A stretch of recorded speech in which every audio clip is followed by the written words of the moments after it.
à tous, bienvenue pour cette nouvelle vidéo où nous allons parler des spectres de midi et de minuit représentés dans le jeu The Witcher 3. Vous savez, certaines personnes vous diront que le jeu vidéo est une forme d'art à part entière. À tort ou à raison, là n'est pas la question. Personnellement, je déclare haut et fort que The Witcher 3 est un véritable chef-d'œuvre. Un petit bijou inattendu au milieu des gros blockbusters qu'on nous a pondus depuis la sortie des consoles next-gen. Mais en réalité, qu'est-ce que The Witcher a de plus pour que je le considère en tant que tel? De jolis graphismes? Oui, The Witcher 3 est beau.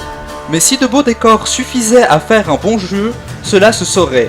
Et finalement, les graphismes ne sont qu'un prétexte pour vendre des jeux, parfois plats et vides de toute substance. Ce serait la musique alors? Encore une fois, les musiques de The Witcher nous plongent dans son univers de manière très efficace. Parfois dynamique, rendant les combats tout de suite plus intenses et épiques.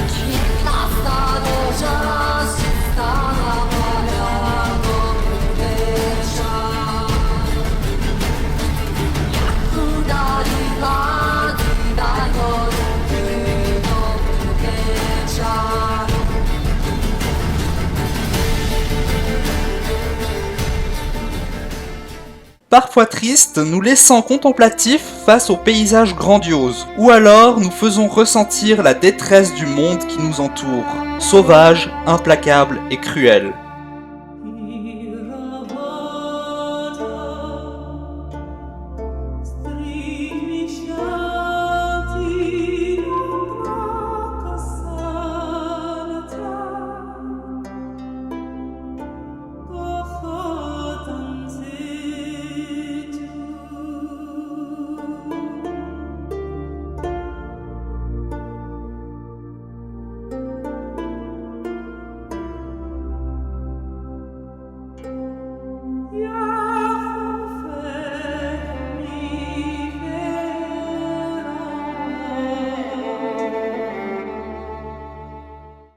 Néanmoins, il faut voir les musiques du jeu comme le sel qu'on ajoute dans un plat afin d'en faire ressortir toutes les saveurs.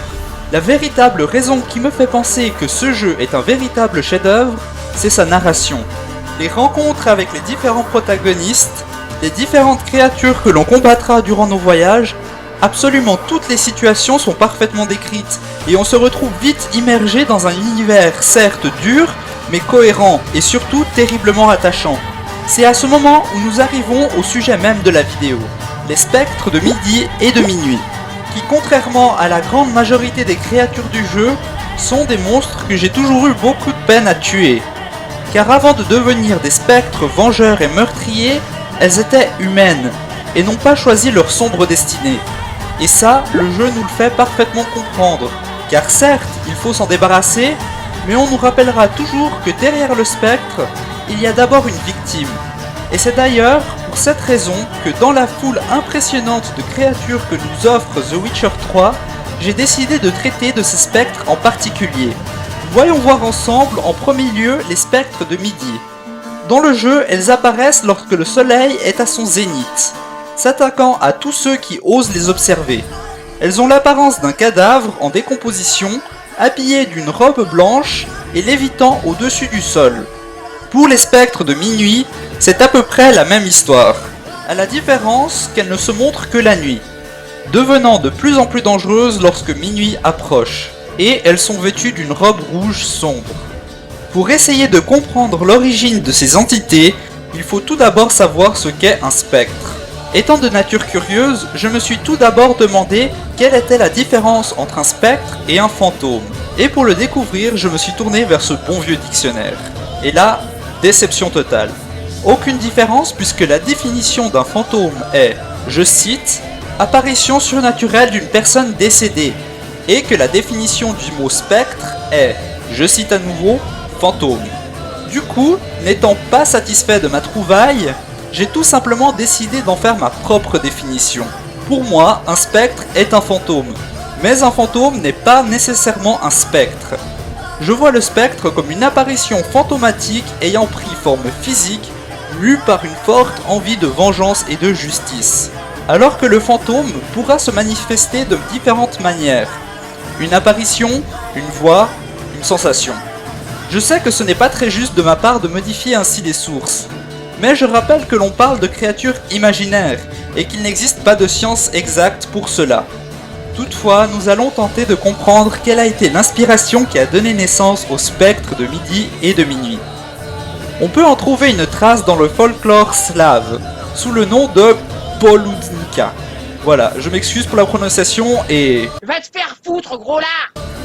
La Polutruc, malgré le fait que, comme pour toutes les créatures légendaires, les histoires varient selon les régions, semble être un démon ou une sorcière, pouvant modifier son apparence pour apparaître sous la forme d'une jeune femme habillée d'une robe blanche.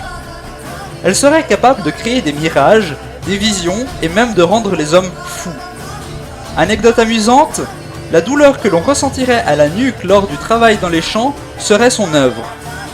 La Poludnika adorerait aussi poser des questions et énigmes difficiles aux enfants afin qu'en cas de mauvaise réponse, elle puisse leur infliger des maladies mortelles et incurables. Mis à part cette mince piste, je n'ai pas réussi à trouver plus d'infos concernant l'origine des spectres de midi et de minuit.